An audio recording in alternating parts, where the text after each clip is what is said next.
Welcome back to the channel. So since I'm out of service for the next few days, I had a sinus procedure done. So it's just something that I've had since my time in the military. So the only reason I'm bringing this up is if you're a veteran, served overseas in the desert during the Gulf War, and you've been suffering with the sinuses stuff, just go see an ENT, get it fixed. I've been suffering with this for a while. And if you've been following me for a while, you see that I do a lot of long distance running. So my sinuses have been bothering me ever since my time in the military. So running long distances with this issue is definitely not easy. So hopefully this is gonna fix it. It says that it's gonna help with about 85 to 90%. So I can't wait to recover from this and get back to training. It's still cold and rainy on this first day of summer, so I figured I was gonna do this quick video, and as you could see from the title, as how do you stay fit or shredded in your 40s. So how do you stay shredded in your 40s? No, it's not steroids or TRT like some of the trolls post on on my videos. I'm not there yet. I'm not against TRT if you really need it, but I don't feel like I need it, so I just do what I do every day, and I'm honest with myself and I'm honest with you. If I was to do TRT, I would post it and tell you all about it, but I don't like to experiment with myself, and if I don't need something like that, I don't take it. I know it's a big subject right now. You could watch a million YouTube videos on it, and they'll tell you all the good things and the bad things about doing TRT, and definitely no steroids. But thank you to those people that feel like they need to make those comments. I'll take it as a compliment, because obviously it really bothers you to see that I'm trying to better myself by living a healthy lifestyle. So I just recently came back from St. Vincent with my wife, and that was our 15-year anniversary trip, and it was my 43rd birthday trip as well. Since I'm in my 40s, I take a different approach to fitness as I did to when I was in my 20s. In my 20s, I focused primarily on just doing your traditional bodybuilding splits. So I split my workout into the legs, chest, bis and tris, and I would just include some couple days of running in it, and my running consisted of just a 2-mile run, and usually I would do that after my workout. But it's not so easy to train like that anymore. Plus, doing splits is extremely boring, especially if you've been training for over 20 years. I've been at this for about 25 years now, so this is why you've been seeing me putting out kettlebell, body weight, all this other type of content. And it's because I got extremely bored doing bodybuilding stuff. Plus, functional training is way more important, especially as you get older. Because for me right now, mobility, flexibility, my cardio is extremely important to me. And honestly, I could kick my 25-year-old ass in my current state, because like I said, I'm a lot older now. I got better understanding what fitness really is and what's important. So either way, we'll just jump right into it, and I'll just go over some of the key facts on how I maintain my fitness level in my 40s and what I do. And I don't overthink it. That's the big thing. Don't overthink fitness. It's not rocket science. You just eventually you just learn, and you learn to listen to your body. So for training, my training is as you watch my videos and you see I do a lot of kettlebell work. I don't do weights every day. I used to lift weights every day. Even if I did my MMA training, I would finish off with some weight training. Honestly, it's not necessary. So a lot of my training is primarily based on cardio, because cardiovascular training is extremely important once you get past in your 40s and older. So for my cardio training, as you see, I do a lot of running. I do a lot of MMA training, such as Muay Thai and Jiu-Jitsu. I do about 2 to 3 days of weight training. Lucky if I get 3 days in a week. So usually it's about 2 days of kettlebell training. And one of the main reasons why I do it this way is because I work 12-hour shifts. So any of you shift workers out there, law enforcement, firefighters, nurses, doctors, whatever, working 12-hour shifts is extremely brutal. And after a 12-hour shift, you don't really have much time to get anything done. So this is why I just do a 5K run after work, because that's the fastest workout you can get in a short amount of time. And after sitting in the car for 12 hours, I just love getting the blood flowing, because by the end of my work, I get pretty anxious. I can't just sit still for too long. I need to get up and start moving. So usually on my work days, I run. On my days off, I do MMA training or I do running. Diet is another one of those things that you shouldn't be overthinking as well, because if you saw my meals, if you check my Instagram stories, you see that my meals are pretty simple. I consume a lot of meat, protein, and vegetables. So for example, just to keep it simple, I'm fortunate enough to be able to cook my meals at work, but even when I didn't, I used to just meal prep them at home and just bring it to work. So for breakfast, it would just be 3 eggs, avocado toast on sprouted wheat, slice of bread, and in my 3 eggs would be a slice of turkey breast and some cheddar cheese, and a regular coffee. As you watch the intro, this one I just made a latte, and I just added some protein to it, and it tastes delicious. Obviously I don't put any sugar in there. That was one of the hardest things I had to kick, was adding sugar to my coffee. So just drink better coffee, and then you don't need to add sugar to it because it tastes good on its own.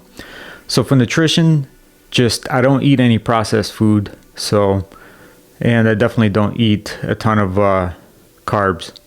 So if I'm going to eat carbs, I usually get my carbs from whole foods like sweet potatoes and vegetables, or even regular potatoes. You can eat those as well. But everything has to be in moderation. I'm not a robot. I also enjoy some of the unhealthy stuff. But if I'm going to eat unhealthy stuff like a pizza, I prefer just to make it myself.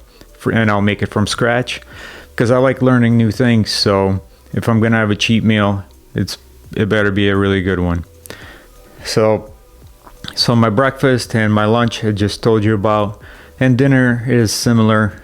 It'll be some source of meat, protein, or fish, and I'll have a big salad with it as well, and that's it. And some of you might wonder, well, what else are you gonna eat, like if you're gonna get hungry later? My kryptonite is popcorn, so I'll have some like couple servings of popcorn in the evening when I'm just relaxing. But like I said, you just have to read the labels, because even some of the healthy stuff that you think is healthy, look in the back and you'll see there's a lot of added stuff to it, like all the seed oils. And my big thing is trying not to consume any seed oil. So if you for example, go to Trader Joe's, they have the olive oil popcorn. All it is just popcorn, olive oil, and sea salt. Because if you see the regular popcorn, it'll have like sunflower oil or canola oil or soybean oil added to it, because you don't want to add any inflammation to your body with all those seed oils. And once in a while I'll indulge. I'll have some ice cream. I had some ice cream last night because it's the weekend, but I don't have that every weekend. I'll just have it once in a while when I really have a craving. If you're curious about nutrition, just go to my Instagram, check out some of the stories and some of the ideas on there. And like I say, just keep it simple and keep it in moderation, but you don't have to starve yourself. And the big thing in your 40s is you have to increase your protein intake. I was never a big fan on taking supplements or anything like that. So as you saw in the video, I added a scoop of protein to my coffee, and I'm just trying to add more protein to my diet. Usually I prefer my protein coming from a food source versus in a protein powder. but once in a while it doesn't hurt to add a scoop of protein. So since we're talking about supplements, I'll tell you some of the supplements that I take. And if you want, I can do a full video on the supplements. And supplements were never huge in my training regimen or just in my daily nutrition.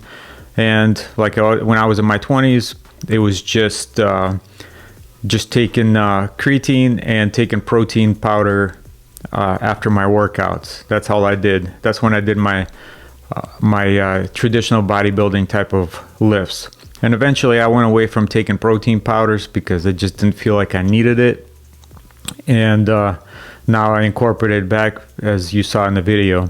So some of the big supplements that I take is just creatine and protein powder and multivitamin, vitamin D with K2. So I also take quercetin with turmeric because I want to keep my immune system healthy, because when you're sick and out of service, then you can't train.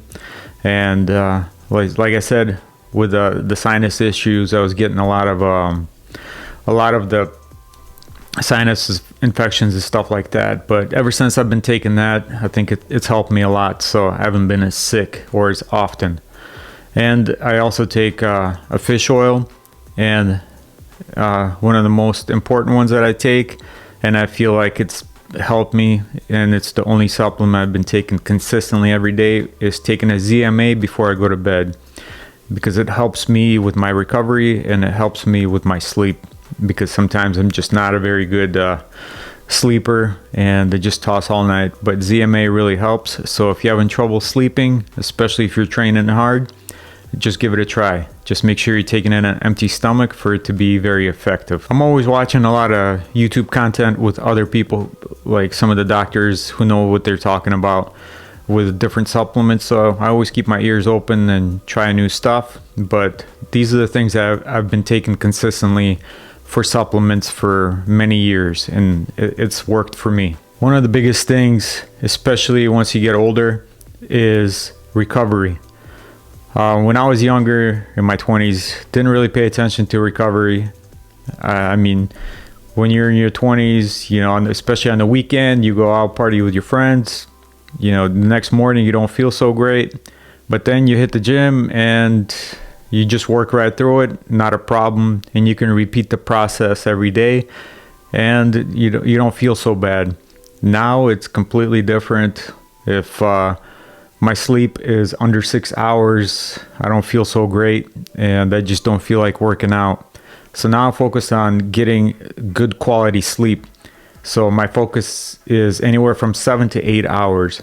Usually every day I get about 7 hours of sleep, but on the weekends I try to sleep in to about 8.5 hours if my schedule allows it.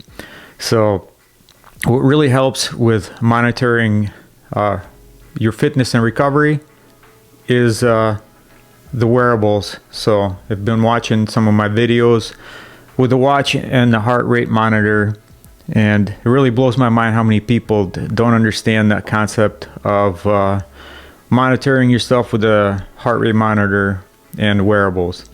So I've been using this watch for the last 4 years, and it's helped me tremendously with tracking my fitness and my recovery, because I check every day how much sleep I got, and it's usually pretty accurate. Usually if I feel like crap the next day, the watch actually shows that, and when I feel great, it's been on point. So I've been pretty satisfied with it. And if you want to see it, there's a video above, you can check it out. So I highly suggest that you invest in a nice quality watch and a heart rate monitor if you really want to look at the numbers of your fitness and your recovery, and if you really want to keep track of it as well. And I think it's a great tool. Alcohol consumption. Some of you wonder if I drink alcohol. I do, but not on the same level like I used to. A big thing, alcohol is terrible for recovery. And if you wear the watch that tracks your sleep, for example, I noticed a tremendous difference in the quality of sleep that I get from when I get a couple of drinks and when I don't drink at all. So usually I'll drink a couple of glasses of wine or a couple of beers, on the weekend, and even those two drinks really affect my sleep. So the workaround for alcohol is just don't overindulge. Don't drink it before you go to sleep. So for example, if I'm gonna have a couple beverages, I'll usually do it maybe 3 hours before I go to bed, and I don't do it too close to bedtime. So this way it gives time for the alcohol to get processed out of your system, and you can get nice quality sleep. Like I said, you don't have to be a complete robot. You still want to enjoy life, and you still want to indulge once in a while in alcohol or a cheat meal, for example. So this concludes the video. I hope it answered a lot of your questions, and I know I didn't dive too deep on some of the topics here because I didn't want to make this a half-hour video, because everybody's got a short attention span and there's no way they're going to power through a half-hour video. But I can break this down into smaller segments and just focus on every individual topic. But you can comment down below and just let me know what you want to see and which topic you want me to go deeper into it. And I'll be more than happy to make another video, because sometimes I run out of ideas, but couldn't sleep last night because I couldn't breathe at all. So this popped into my head, so I figured I'd make a video about it. Either way, we appreciate you for watching the videos and for subscribing. But if you're new to the channel, please give us a like and subscribe to the channel. And you can also hit us up on Instagram at To The Core Media, To The Core Actual, and Officer178. And we'll see you on the next one.